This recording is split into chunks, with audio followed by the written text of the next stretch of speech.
The Samsung Galaxy Z Fold 7 is the closest thing to a tech inflection point we have at the moment.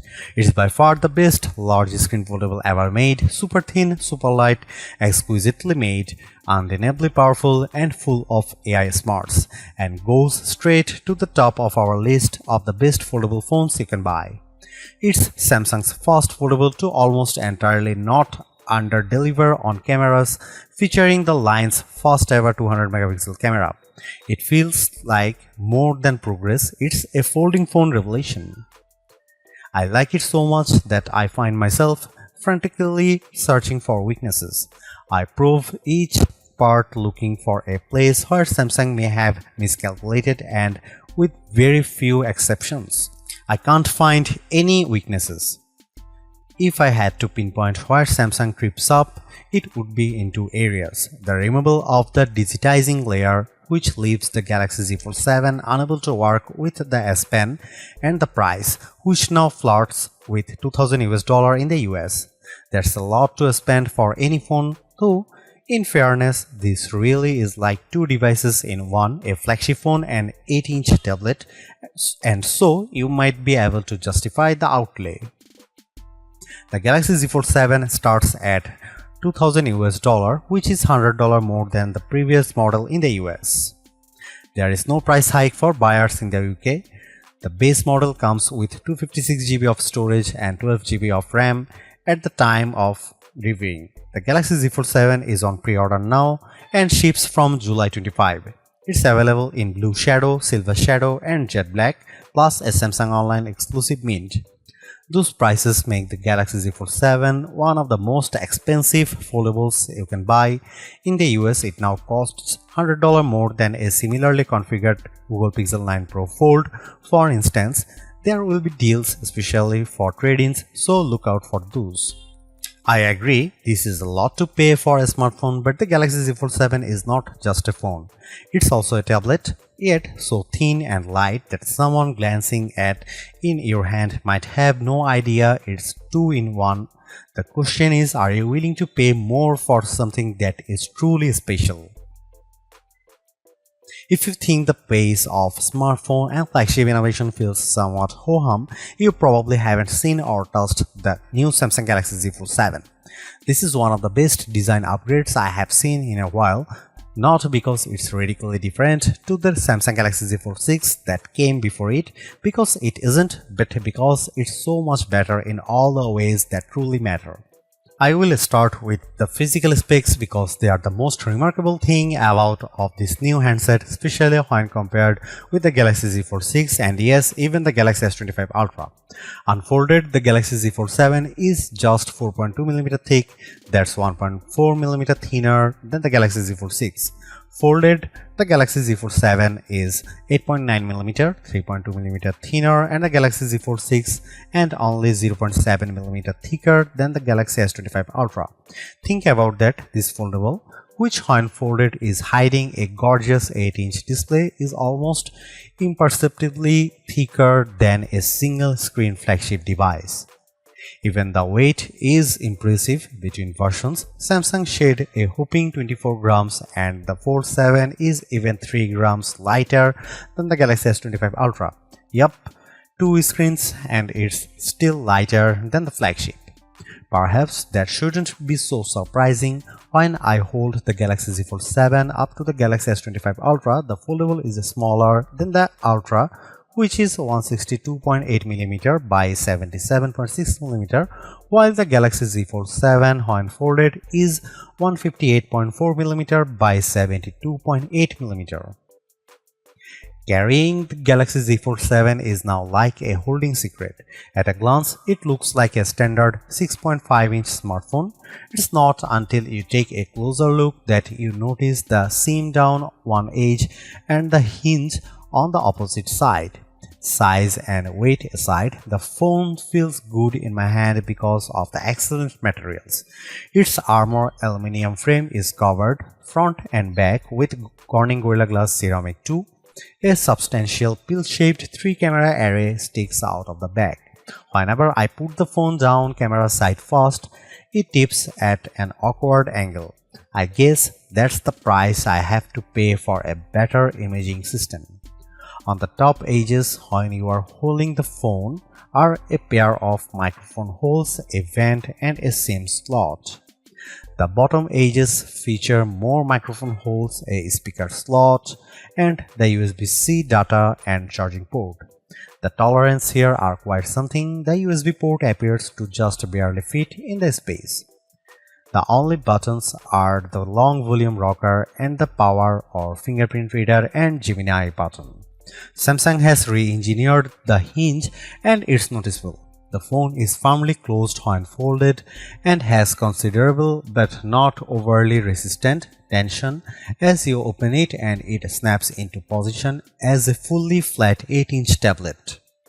Unfolding the phone, you are greeted with a flexible display surrounded by a roughly 2mm forgiving raised border that keeps the Fold 7 from making a metallic snapping sound when you close it.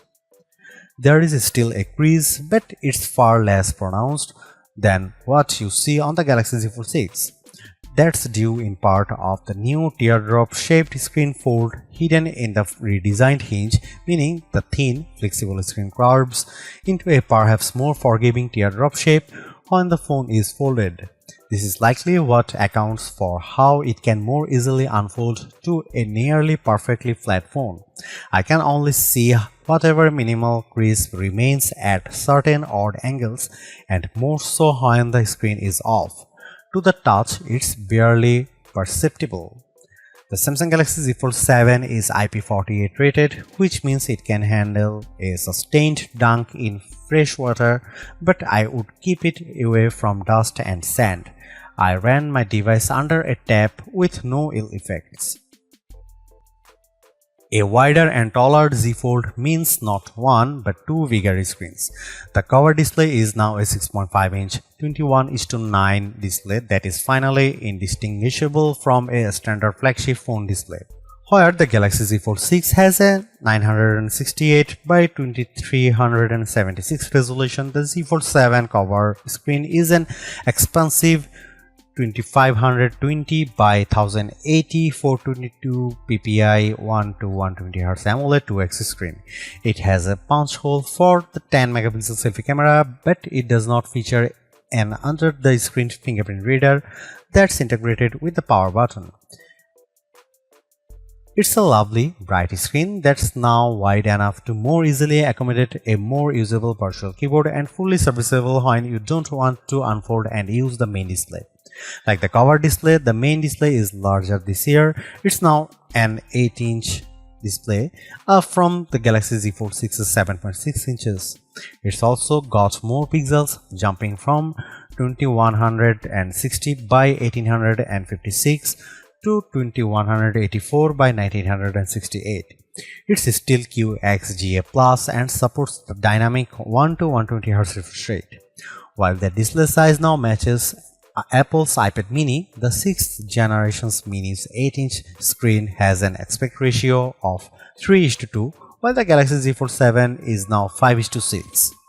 This makes the Fold 7 more of a square as compared to the iPad's slightly rectangular display. In practice, this means that on the Z Fold 7, some videos and games may have larger black borders at the top and bottom. It doesn't bother me, but you might want to see what Netflix looks like on the phone before placing your order. The main screen is big, bright and responsive. It was useful in bright sunlight and all motion looked fluid and smooth.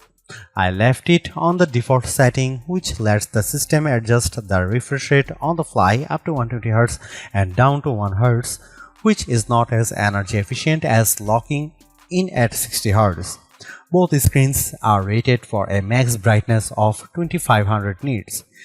In our testing with the HDR enabled, we got up to 2245 nits on the main screen and 2016 nits on the cover screen. Those are admirable numbers and mean you shouldn't have any trouble viewing these displays in direct sunlight. To achieve the 4.2mm thickness, Samsung made some changes to the panel configuration, most notably dropping the digitizing layer that in the Galaxy Z Fold 6 offered support for specially tipped S Pens. I was initially pretty upset about this, but I did find that I could still draw with my finger. It's not as precise, but it's not terrible, and I can still use my finger to mark up images for generative editing and sketch to image. My doodles for the latter are not as good as those drawn with an S Pen, but the screen had no trouble interpreting my rough sketch and transforming it into a very realistic mouse. I can report, though, that while the S Pen or any digitizing stylus will not work, a classic dump capacitive complement stylus, one you can buy for $6 on Amazon, does work with the display. It won't record pressure or angle, but it makes it a lot easier to draw. The other thing you might notice on the new Galaxy Z Fold 7 display is the noticeably larger camera punch hole. It's not only bigger in order to accommodate a better 10 megapixel camera. It was just 4 megapixel on the Fold 6. The hole is also no longer covered with pixels, so it remains visible at all times. It's positioned a tiny bit more centrally along the top edge than the punch hole on the Google Pixel 9 Pro Fold's flexible display, on which the equally large hole is positioned towards the far right corner and is maybe a bit more out of sight. These things aside, I love this big multitasking screen, which has room for a couple of apps or large screen views of favorite apps like weather or maps. It's also a nice canvas for Gemini Live, which makes the most of the larger space. I also enjoyed drawing on it, streaming shows on Netflix and playing action games. The benefit of a flexible screen is that the Galaxy Z Fold 7 doesn't have to be only flat or folded, it can also be L-shaped, which I found useful when I was checking over an interview transcription which I recorded and used AI to transcribe on the fold. A 90-degree fold also proved useful for watching videos on one half of the screen, while the rest of the fold served as a steady base. There was nothing much wrong with the Samsung Galaxy Z Fold 6's camera array. It has a nice 50 megapixel lens, a 10 megapixel and a 3x optical zoom, 10 megapixel, but I was very aware that this was a flagship class phone with a flagship level price, and it bothered me that the best camera array was reserved for Samsung's Ultra line. That is no longer the case. The Samsung Galaxy Z Fold 7 has a new camera system with two notable upgrades and one disappointment. Here's the full camera system: 200 megapixel wide camera, 12 megapixel ultra wide, 10 megapixel 3x telephoto, 10 megapixel cover screen, 10 megapixel main screen. The big news here is the new 200 megapixel sensor that, while similar to what's found in the Samsung Galaxy S25 Ultra, has been re-engineered to fit into the Galaxy Z Fold 7's super slim frame. Like most high megapixel smartphone cameras, this one defaults to a 12 megapixel shot, combining the information from multiple pixels for better clarity, contrast and colors. It does a nice job, but there is a very good reason to shoot at the full 200 megapixel. Doing so lets you crop into almost any picture detail without losing clarity. Here you can see some camera samples of the Samsung Galaxy Z Fold 7.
In the software space, the Samsung Galaxy Z Fold 7 is a harbinger of releases to come.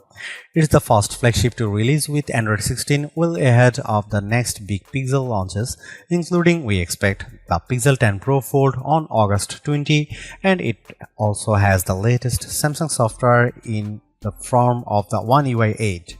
That former landmark is by Google design, with the tech giant rearranging its development flow to ensure that its big partners have these new releases in time for their latest flagship phones. As for the latter, Samsung just seems to be getting faster and more efficient at updating and improving its own Android overlay. Both platforms are also infused with AI in the form of Samsung's Galaxy AI and Google's Gemini, though where one ends and the other begins may not always be obvious. Broadly, Android is now as polished and useful as Apple's iOS. It has many of the same features, including live updates in widgets, quick share, and endless customizations. It's also a fantastic partner for the Fold because the platform is optimized for the larger 8-inch screen, so things like mail, weather, and maps all appear built for the flexible display. Even Google Gemini Live is right at home on the Galaxy Z Fold 7's main display. One UI 8 brings things like the Now bar and Now brief, a compendium of all the things you need to know at any point in the day. It's well designed, accessible, and relatively useful. I check it because the Now bar is always greeting me on my lock screen with a good morning, good afternoon, or good evening, and it almost seems rude not to acknowledge it by digging into the details of my brief. When I tap to open it, I see a weather forecast, a calendar of events, news of interest, and music. I can choose to add more elements from my phone, which I assume might make the brief more useful. There is, of course, a lot of AI on this phone. Google handles the circle to search and Gemini site, and the rest of the AI found on the phone is Samsung Galaxy AI. At any point, I can long press the home screen button to launch a circle to search task. After the press, I use my finger to circle something on the screen that Google search can look at and offer results related to. Gemini is summoned by a long press of the power button. It has all the strength of Gemini 2.5 Flash on the web and also Gemini Live. Gemini Live works in full screen mode on the large main display, but I find it more useful when you share your screen with Gemini Live and it then operates in the background, offering insights based on what it can see on screen and the questions you ask it. You can also just have Gemini look through the camera and see your world and ask it what it says, unless you want everyone to hear your Gemini Live conversation. This would be a good time to invest in some Galaxy Buds Pro 3 headphones if you plan to be out and about with the Galaxy Z Fold 7. Other Galaxy AI powered features remain and are little changed from the last time I tested them on a Fold. I can use sketch to image to instantly add photorealistic elements to existing photos. I added a mouse to my coffee table, although as I have mentioned it a bit harder to sketch the right image idea without an S Pen. Drawing Assist, which lets you turn rough doodles into much higher quality artwork and is another feature that benefited from S Pen support. Also still works and may not come in even more handy now that you will likely be forced to use your fingertip to make your rough sketch. Galaxy AI's reach extends to video, and I used Audio Eraser to clean up the sound on a video shot in the heart of New York City's Times Square. The capabilities more or less match those in Apple's Audio Mix tool, although how the tools pinpoint which extraneous sound to target differs quite a bit. Audio Eraser focuses on crowd noise, voices, and wind, and the results are good, though my voice did end up sounding just a tiny bit robotic, although not dissimilar from the results I got with Audio Mix, the Apple iPhone 16 Pro Max. I am naturally only scratching the surface of Android 16, One UI, and their AI capabilities, which also include things like live translation, text translation, and chat assist. Overall, though, this is a platform I could easily love. If you are already an Android fan, Android 16 will be a welcome upgrade. If you have used a Galaxy before, One UI will be instantly familiar but also improved. The AI is deeply embedded but never intrusive. It looks and feels the way I thought Apple Intelligence would be on an iPhone, and how I hope it will look the feel when Apple eventually delivers the updated Siri. The Samsung Galaxy Z Fold 7 is so thin and light that combined with its larger cover screen, you could easily mistake it for a standard flagship. There is a larger 8-inch display inside, and all this plus the new camera system, the main camera finally gets a 200 megapixel sensor, make this the most desirable Z Fold yet. It's a shame too that it also the most expensive fold to date for some, and that ultimately may hold it back.